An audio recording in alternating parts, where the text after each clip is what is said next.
Welcome back to Real Estate Training and Coaching Radio. And today is part 2 or day 2 of Millionaire Real Estate Agent Daily Schedule Secrets. I should have thrown the word secrets on there, but it's Millionaire Real Estate Agent Daily Schedule. So what we're going to be doing today is picking up where we left off yesterday when we were giving you guys the fundamentals of really how to create a schedule that's going to deliver results. And I want you to remember what the prevailing theme was from yesterday's podcast, and by the way, every day's podcast, is that if you want ever increasing levels of success in your business and personal life, you really do have to do what you don't want to do when you don't want to do it at the highest level. Now, we did get a question on Instagram, and you guys can follow us on Instagram. It's at Tim and Julie Harris. Someone was asking, what if I don't want to wait 20 years for, the real big payoffs? Well, not everything, because I did use that as an example for how long it should take most people to really accomplish a level of financial freedom. Mm-hmm. There are shortcuts, truthfully, and I'll tell you my favorite one that I've ever come across. It's Exp Reality.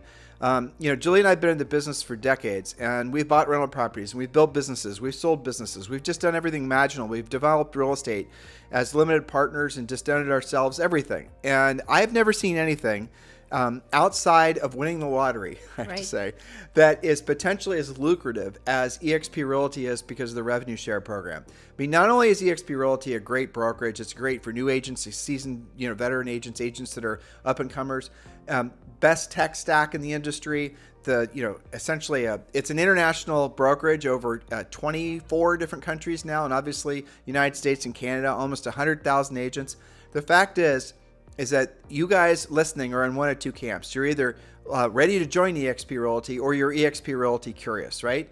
And one of the reasons that I think a lot of people are attracted to EXP when they realize that it's a great cap and they can make more money and there's profit or there's revenue sharing and there's, they get equity in the company, all the rest of it. But one of the big reasons is why they're joining with us is because when you join with us at EXP Realty, you also get the advantage of being part of our EXP Realty group, which has a lot of benefits, including being part of a coaching program, and it doesn't cost you anything. So if you're interested in joining EXP Realty and you're looking to land the plane, choose an EXP Realty sponsor that's going to be very proactive in your success, I give you permission, I ask you humbly to consider Julie and I for the honorable role of being your EXP Realty sponsor, because that's truly how we feel about it. We'd be partners with you in your real estate business in I think the purest of senses, partners in a literal sense. So do consider choosing Julie and I as your Exp Realty sponsor. So you can scroll down below, and there's a link where you can learn more about our Exp Realty group. It's called Libertas, but the website is whylibertas.com. The link is down below, or you can just text me directly at 512-758-0206, 512-758-0206. All right, so today is part 2 of your Millionaire Real Estate Agent Daily Schedule, and here is where the work happens. We couldn't lay that all on the first part of the podcast series. We laid the foundation. So here we are with point number 6. If you missed the first 5, listen to yesterday's show, rather. All right, point number 6. Set a new pre-qualified appointment before noon every workday, ideally with sellers. Yes, you can do that. When you're doing number 4 from yesterday, Furiously Fast Lead Follow-Up, this is going to be a lot easier to achieve. If you don't have enough leads to set appointments regularly, go back to number 3 in the plan and also get help from your premier coaching sessions with your Harris certified coaches. But at least the mindset, remember what your job is in real estate, is to set new pre-qualified appointments virtually every day. Now, will you do it every single day, 5 days a week? No, you will not. But if you have the mindset that is your job to work towards achieving that before noon every day, you're going to do it more often than not. Why before noon? Well, after noon, we all know how that's going to go in real estate. Things will get away from you. You'll have other appointments, showings to set up, inspections, all of these things. So concentrate on doing it before noon, and then no matter what happens in the afternoon, you'll have moved your business forward. Would you agree with that? I would, and I'm going to share with you guys the process a lot of people go to. When you start deciding, well, I'm going to be a proactive lead generator, I'm sorry of compromising, I'm sorry of I'm done looking for shortcuts. I actually want to, generate business that's going to result in a paycheck in the next 60 to 90 days. So when you start going through that process, then you're going to say, well, who do I contact? What do I say? That's what Premier Coaching is all about. But then it's all going to come down to numbers. And what do I mean by that? Well, the more, say, for example, you right now, I challenge all of you, go to your MLS and look to see how many expired listings there were in your marketplace in the last 6 months. I did 2 podcasts for other people on Friday of last week, and for other, podcasts. And I challenged all their listeners to do the same thing. And one of them was live. And the number that they had, and this was somebody that professed that there weren't any expireds in their marketplace, it was almost 2,300. I've heard that, yes. Yeah, and that was the last 180 days. Now, what do we know? I'm just giving you guys an example. I'm trying to, tune you guys into the realities that there's opportunities all the way around, surrounding you constantly. Well, here's why. Because a lot of you are stuck in this paradigm that you believe that you have to, do a lot of social media. You have to do a lot of spending of money. You have to buy leads. You have to do all these other things and hope and pray that somebody's actually going to call you as a result of all your work. Well, they might, but let's do something that will directly result in you making money. Call the people who have already self-identified as being viable sellers. They've already raised their hand. They said, I want to sell my house. I'm willing to hire a real estate agent. I'm willing to pay real estate commission. And they, in many cases, know what the feedback's been on the house. They know they need to improve the price, condition, or the location, right? This is a great opportunity. Now, why is that not self-evident to all of you? Because you don't believe that the opportunity is there? Go to the MLS and look. Because you don't believe you can do the work? Trust me, you can do the work. It's not that difficult. Join Premier Coaching. Just go to premiercoaching.com. It's all available to you. So stop fighting with yourself. We already intuitively know, or you wouldn't be listening to our podcast, that the real work of real estate is what's going to result in real paychecks and real long-term success in the industry, but you have to earn it. There are no shortcuts ultimately. Very well put. I was recalling a podcast we did, I think a few months ago, called Don't Procrastinate Yourself into Being Broke. There's too much waiting going on, waiting for your videos to work, waiting for your TikTok to work, waiting for your past clients to decide to relocate and call you, all of the waiting. So when you're proactive, the sifting and sorting is over. To your point, for sale by owners, expireds, probate, they have their hands in the air. You don't have to go through 1,000 people to find the one that actually has to transact. What got me thinking about that was the number of contacts, right? So if you're just doing, say, generalized contacts, and just be clear, Julie and I are huge advocates of proactive lead generation, which we talk about a lot on this podcast, and passive lead generation, which we also talk a lot about on this podcast. We think you should do both. We do think you should be doing the marketing, the branding, and the social media, but we want you to realize that those passive activities, passive being you're waiting around to get a lead from the activity, should be thought of as something to reinforce the proactive activity. So if you're calling an expired in a particular neighborhood that you want to get listings in, and you've just mailed postcards, or they've seen your signs from having done open houses or whatever, that is going to make it so that you will have a slightly easier time, winning that listing from that expired seller. You guys get it? Now, the nature of how many contacts you have to make per day depends on who you're contacting. So if you're contacting expireds, some of my my expired hunters, some of the ones that are really good at it, they can set an appointment after speaking with maybe 2 or 3 expired listings. Now, when you're getting started, the number might be 15, right? You follow our script, you follow our system. You're going to be nervous about it. You're going to have to go through all the steps, all the processes. You're going to have to do what you don't want to do and you don't want to do at the highest level. But over time, if you stay consistent with it, the number of contacts you're going to have to make, the number shrinks, the number shrinks, the number shrinks. So our best proactive lead generators, their mission, and Julie said it right, they don't necessarily do it every day, but their goal is to set one pre-qualified listing appointment every day. So they're setting a pre-qualified listing appointment that day, and then they're going on an appointment every afternoon. Now, does it work out like that? No. But at the end of the day, they're accomplishing a hell of a lot more than someone who's spending all their time making YouTube videos. Well, that's very well put. So there is a ratio to that if we wanted to be analytical. As your skills increase, the number of contacts you have to make typically decreases, assuming they do what you mentioned. It does matter what category you're making contact to. And the ultimate sort of version of this, and this is where we go with all of our coaching clients, is that once you set one pre-qualified listing appointment, and it can't be a Mickey Mouse seller, it has to be a real have-to-sell pre-qualified listing appointment, right? Quality. If you choose to, you can do something else. In other words, if you scheduled out 2 hours that particular day to make proactive lead generation calls, and the first contact you make is a home run because you set a listing appointment with them and they pre-qualify the whole thing, If you choose to, you can, go play Yahtzee for the next 2 hours. It's up to you. Now, what will happen though, in all reality, is you're going to be so charged up from having set that appointment. You're going to go back to the phones. You're going to go back to doing your proactive lead generation. You will set more appointments, but psychologically, for some reason, for some people, personally, I did it this way. Mm-hmm. I mean, Julie and I. Give yourself a break. You've done the highest level of your job. Right, and what she and I would do is we would compete. Honestly, we just for fun mostly, but fun. It makes it more fun. Right. Sure. So we both call, whoever sets the first pre-qualified listing appointment that particular day wins. We have some of our coaching clients playing that game, actually. Yeah. They'll be on Zoom together and they have each other muted, but they can see their faces and they can watch the chat and they'll race each other. Some of them actually put money into a kitty, and whoever makes it to the end gets whoever sets the next appointment gets the money in the kitty. It doesn't have to be a grind is the point. It's Julie, supposed to be fun. Let's give them some drill down on this. Some of you are competing in markets where there's teams that have hired a bunch of VAs or low-skilled people that are in some cases really pissing off the sellers because they're receiving too many low-skilled calls. Well, and so what are you supposed to do? The answer is not do nothing. The answer is, call when they're not calling. And I'll give you, just write all this down to just remember it. It's kind of advanced coaching, but it's definitely true. Saturday morning is a golden time, but the best time to prospect is going to be when there's a combination of things. It's going to be end of the month or the beginning of the following month, or both ideally.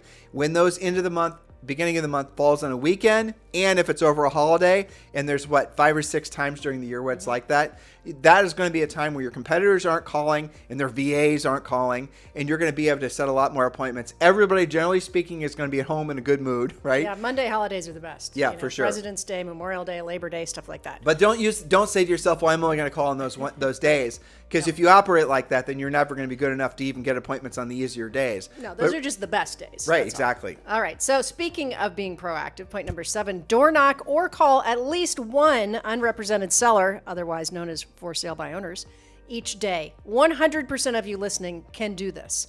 You sell real estate for a living.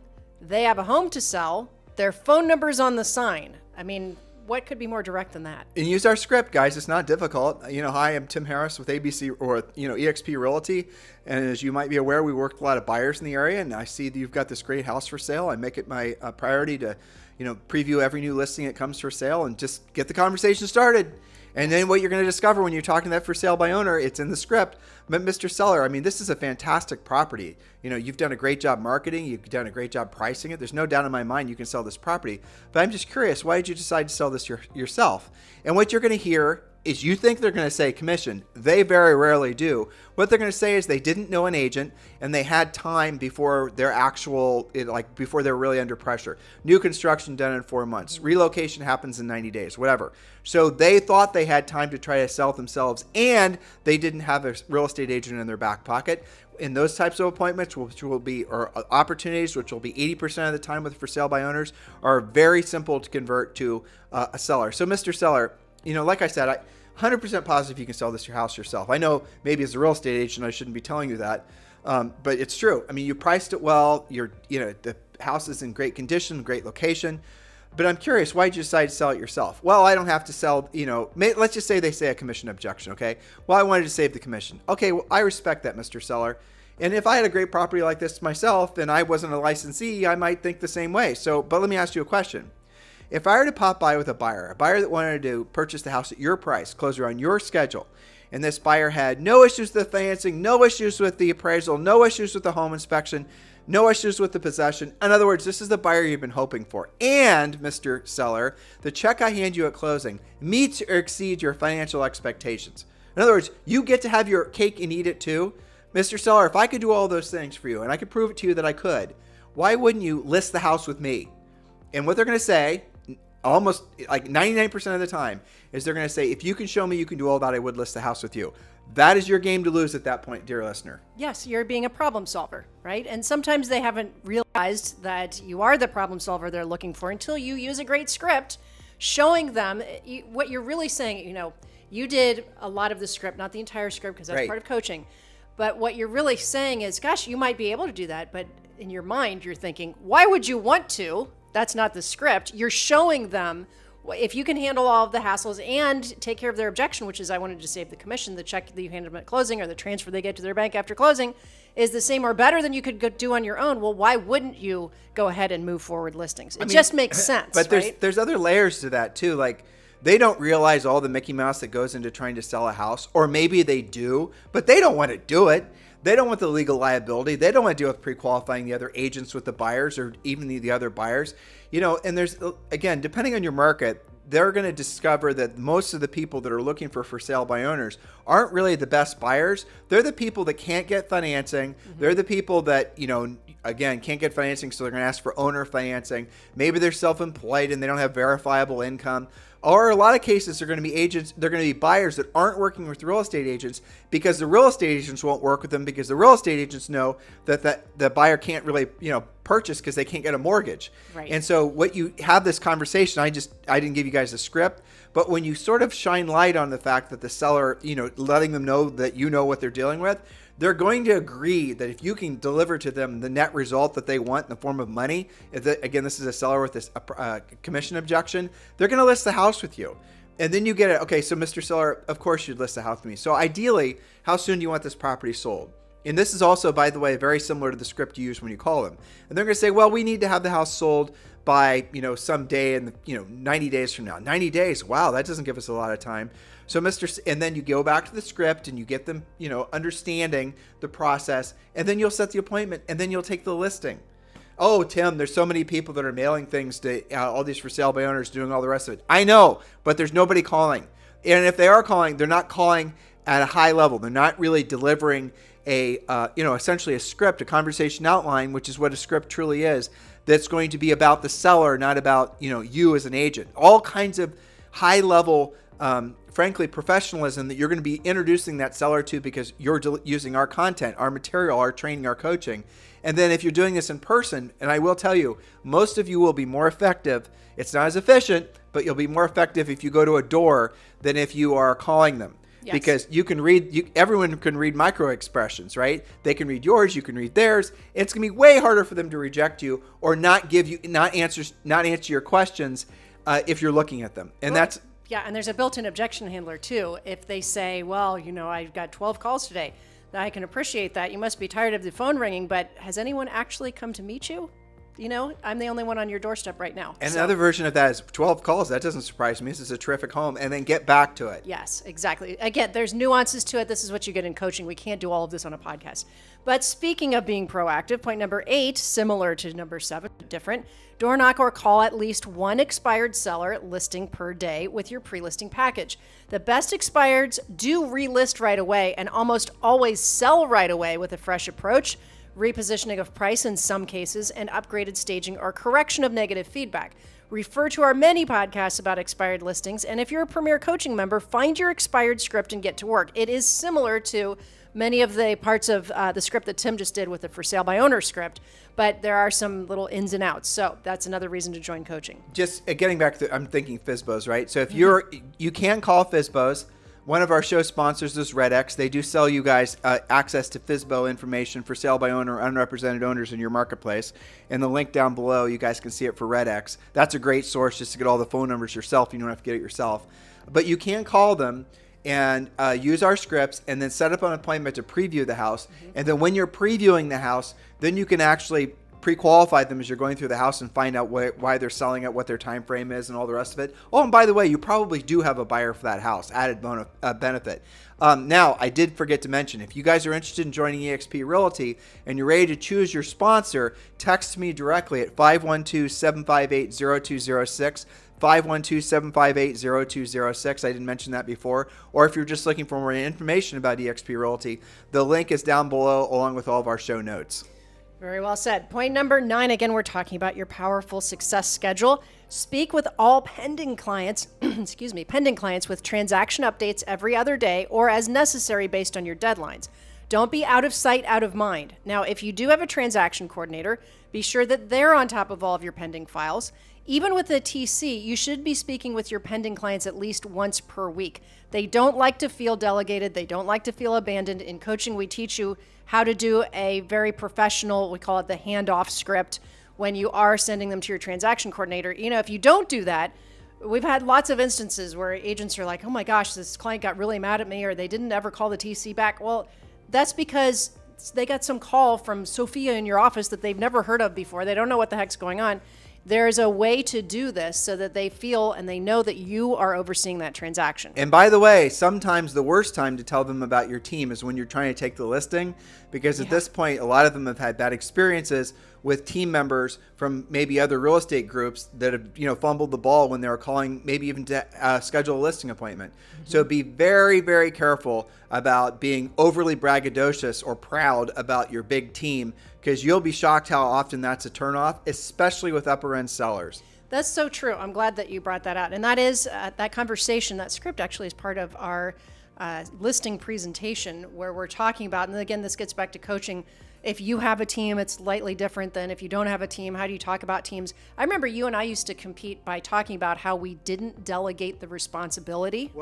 Versus we would delegate tasks, not the relationship.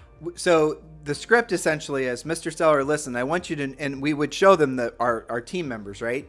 But then we put our hand over the page so they would stop, seeing if they know any of them from high school or whatever, right? Yeah. And then we'd say, Mr. Seller, listen, here's what I want you to understand. And then you make eye contact with them again. And then you'd say, so we have staff, but we're not going to delegate. This is to sellers, right? And this is mostly upper end sellers, because the lower end sellers didn't really care. The upper end sellers super duper cared. These folks in our staff, they're there for us to delegate the things that we would normally have to do that would distract us from being of direct service to you. Why am I saying that? Because when you have a question, when you have an issue, Mr. High-End Seller, you contact me directly, and I'll make sure my staff takes care of that. So you no longer have to worry about who's on first. You mentioned before your last agent had a team, and you were constantly dealing with different assistants and didn't know what was going on in the file, and everyone was kind of confused. That won't happen with us. Now, you can pull that level of service back just for your upper end clients, assuming you have some, or you can even try it on your intermediate clients. Now, if you don't have a team, you do have a team. You have, for example, if you're at Exp Realty, you have transaction coordinators, you have title escrow. You can have pictures of those people because they do, a home inspector. They do, in essence, act as part of your team. Aren't they part of the transaction? They are. So those people are part of your team. Maybe you choose to scale up and add your own direct sales staff. Maybe you don't. It's up to you. But just remember that little tip I gave you. The reason that Rob Johnson is one of the most expensive agents in Greenwich, selling in Greenwich, Connecticut. Agents. What did I say? Expensive agents. Well, hand in hand, I suppose. Exactly. And Jade Mills out in California and Frederick Eklund is because when you are dealing with them and you're buying or selling in a particular price range, you're not going to be delegated. And if you make the mistake of thinking that your seller, that prospective seller, is going to be impressed because you have a team, look at me, boom, boom, business owner, they're not going to be impressed. You're not going to get the listing, and they're going to end up listing with someone with one assistant. Jade Mills, we had her on the podcast. This was years and years ago. And I asked her about her team, and I remember thinking, well, she didn't answer right away. It was like this uncomfortable pause, and I thought, okay, well, I don't know why she's not reacting. Then she said, it's me, my daughter, if I remember correctly, and one person. And I asked her, and we started talking about that, and she said that in the current culture of real estate, remember, this is probably 10 years ago, maybe even more, it was not trendy to say you didn't have a team, right? It's trendy to say you have a team or you're part of a team. That's all it really is. But you know who cares about that? Agents. Consumers don't give a rat's ass. If you're going out there, beating your chest, bragging about your big staff, they don't care. Bragging about your big team. They don't care. Not only that, but it can actually be a turnoff if it's presented the wrong way. Well, yeah. Rubs them the wrong way, like they're already delegated. And in fact, we used to say that, if we knew who we were competing against. In fact, they didn't even come to their own listing appointment, did they? See, you've already been delegated. Or how long did it take for you, once you contacted them about, or filled out the form, how long did it take for them to follow up with you? Who followed up with you? Who set the appointment? All of that. All those little tiny details, especially as you go in the upper end price range, makes all the difference. And if you guys, you'll discover this. When you, again, assuming you want to go into the upper end, when you're dealing with upper end, any kind of product, working with any kind of salesperson, you're buying an Hermes purse, you're buying a Ferrari, you're buying a really expensive anything, you never are delegated. You're always dealing with the actual person that's doing the top drawer person. Mm-hmm. That's how it works when you're dealing in the upper end. If that's the experience that upper end consumers are expecting. And so if they run across you and you're telling them about your team and all these people you're going to be having service them, that's a turnoff. They don't want that. No, because every other part of their life, they have one go-to person that's very professional with them that they can count on. Think of a high-end hotel, concierge, one person. Yes, right? that's true. You guys getting it? So yes, this has nothing to do with the schedule, but hopefully it's all related though. It's tweaking your brains to realize that this business is far easier than a lot of people are trying to sell you into believing. It's far easier. This is the easiest business ever because you don't have to create your merchandise. It's called listings. There's always going to be a viable buyer or seller out there. There's always demand for what you're selling. You're stepping into a mature business system. That's, the real estate industry. Don't make it so complicated. Just do everything in your power to spend all your best energies every single day doing proactive lead generation. That's the main thing. Speaking of which, and some of this can be fun. Again, we're talking about your schedule. Point number 10, daily schedule things. Spend at least 1 hour working out. Going on a walk is okay, but taking a class at a fitness center is better. Why? Because group exercise is better for your business, expanding your center of influence. So try Orange Theory, CrossFit, Zumba, pickleball is huge right now, or a hiking club. Somebody explained pickleball to me yesterday. They said it's kind of a sport, but really it's a social thing that you're pretending to sport. Well, all you'd have to do is see the people in our community that play pickleball to know it's not much of a sport. I know, but it's a good way to get to know people. It's very social. Yep. So number 11, meet 3 new people on purpose and talk about real estate. You can use meetup.com to find new organizations and meetings to join and focus on 3 different areas. Hobbies and interest, I call that stuff you like to do anyway, because you're more likely to actually do it. Business networking for the sake of networking. Charitable organizations. We've done podcasts on how to expand your center of influence, but this is so that you are expanding that center of influence. Maybe you only have 50 people in your database and you've already talked to all of them over the past 60 days. You need to grow your database and be talking with them regularly. Be out in the real estate wilds talking about real estate. You probably will bang your head on some business, and then you'll start getting addicted to it and talk about real estate all the time and stop being weird about being a salesperson. That'll be an epiphany. A light will go on when you start giving yourself permission on a regular basis. Like we were talking about the number of contacts. A contact is a conversation with a decision-making adult about buying or selling real estate. You guys realize that when you go to the grocery store, when you're staying in line at Starbucks, when you're going to the dry cleaner, you're going to the car wash, you're going to school to pick up your kid, whatever, you're surrounded with decision-making adults constantly, right? So talk about real estate. You don't have to go up to them and say, hey, Bob, did you hear about the new listing? But once they realize you're an active real estate practitioner, they're going to ask you about real estate. Real estate is everyone's favorite topic forever. It's funny. I just had this vision of, a lot of our EXP friends live here, near us in the neighborhood. All of you guys wear your EXP polo shirts all the time because you're not weird about it, right? It's interesting. So you can do things to get people to bring up conversation with you. One of my coaching clients in Florida, he wears his polo, his branded real estate shirt all the time and just has coffee with people. Has real estate conversations nonstop, just having coffee all the time because he is not weird about talking about it. He enjoys talking about it. He is a problem solver. His ears prick up. Somebody's having a real estate conversation near him. He goes over and talks to them, sees how he can be of service to them. Julie, don't make it so hard. What else in life, just think about this, listeners, and I'll ask Julie, what else in life is, other than real estate, or in addition to real estate, is something that everybody pretty much always wants to talk about? Like, it's very difficult to come across somebody that's not at least real estate curious, right? That's for sure. They're going to be wanting to buy or sell, something like that. They're curious about values if they own a home, the rest of it. There are very few other things in life where you instantly have a connection with other humans because you have that shared. I mean, Julie's talking about going to the gym, so you then have, Orange Theory or pickleball in common. But guess what? What you definitely have in common with everyone, every place you'll ever go, is going to be real estate. I'll say that religion, in a lot of cases, and I'll say family stuff. That's going to be one of those things. But think about it. There's so few things that bond all of us together. And it's universally true. I mean, you can go any place in the United States and people are going to want. Eventually, at every dinner party, at every kids softball team, there's going to be a real estate conversation that's going to come your way if you're not a secret agent, if you're going to be having it. And most of it is very positive, right? I think that because the market's been so hot for so long, it's easy to maybe lose sight of the fact that there's so many good factors. I'm working on a podcast right now I think we'll do in 2 or 3 days, that is all of the positive things about this year with regards to the housing market. You know, everybody has equity. Even if you bought like 18 months ago, you have equity. Yes, interest rates are higher than you would like them to be, but they're still not so high that people have stopped buying and selling. I read a statistic, and I won't go all nerd bag on you right now, but I read a statistic because everybody likes to freak out. All the first-time buyers have been knocked out of the market. Well, okay, so statistically, first-time buyers make up about 32% of the market. You know what percent of the market still is first-time buyers? 28%. Jeez. Because they figured it out, right? Do you know there's a refinance boom that happened in the past like 90 days, and everybody says, well, who would refinance? Everybody's got 3 and 3.5% loans. Okay, people that bought in the past 6 months of last year that paid higher interest rates. It's still good to go from 7.2 down to 6.5. There's still, there's so many positive things. We still have appreciation. We have demographics on our side. And so why do I bring that up? Because that makes it easier to talk about real estate.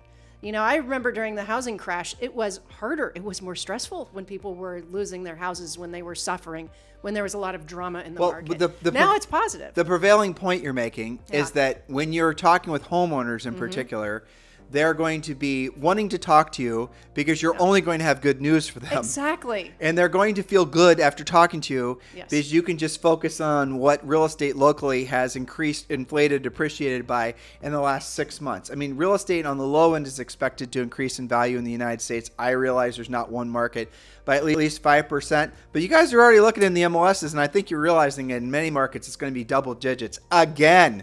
So you're looking at in many markets where people are going to have in excess of 50% equity in their homes. You don't think those people want to be congratulated for being so smart 3 years ago? Well, I'll give you an example. My elite coaching client, Jeannie in Phoenix, she has figured out that yes, where she lives, many people have their primary residences or their second homes, because it's Phoenix, paid off, or they've got 50% equity.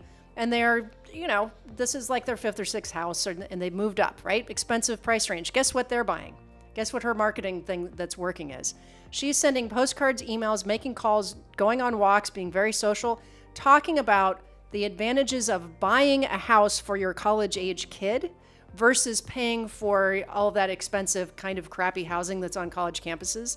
Because by the time that kid graduates in 4 years, think of the equity you are going to have in that house. You can give them the house, you can share the equity, you can sell it, you can cash out, you can do all these things. It's a beautiful thing because she's found that that's kind of a little niche for her, and she's very comfortable talking about it. So as I said, don't be so weird about talking about real estate. That's right. So listen, guys, hopefully you have appreciated the elements of our past 2 podcasts with regards to the daily schedule. Now, in Premier Coaching, we actually, with the Real Estate Treasure Map, give you different schedules. Some of you are going to be, well, first of all, physiologically, all of you are going to be more effective in the morning than you are going to be in the afternoon. It's just, the nature of it. You're going to be more rested. The hormones are going to be in balance. All the rest of it's going to be pulling in the, in the right direction. The later on in the day, it's harder to do what you don't want to do when you don't want to do at the highest level. But that said, some of you, it's going to be impossible to do the real work of real estate in the morning. We've had clients that have figured out how to do real, frankly, focused, intense drill down work 1 day a week. Maybe it's just on Friday and Saturday. Maybe it's going to be, you guys get it. So you can figure it out, but the suggested schedules we have are in Premier Coaching, and you can get instant access to that. Just go to premiercoaching.com or scroll down below. And along with all of our show notes, you'll see a link to join Premier Coaching. Guys, thank you for keeping this number one listened to daily podcast for real estate professionals in at least the United States. Have a fantastic day. We'll talk with you on the show tomorrow.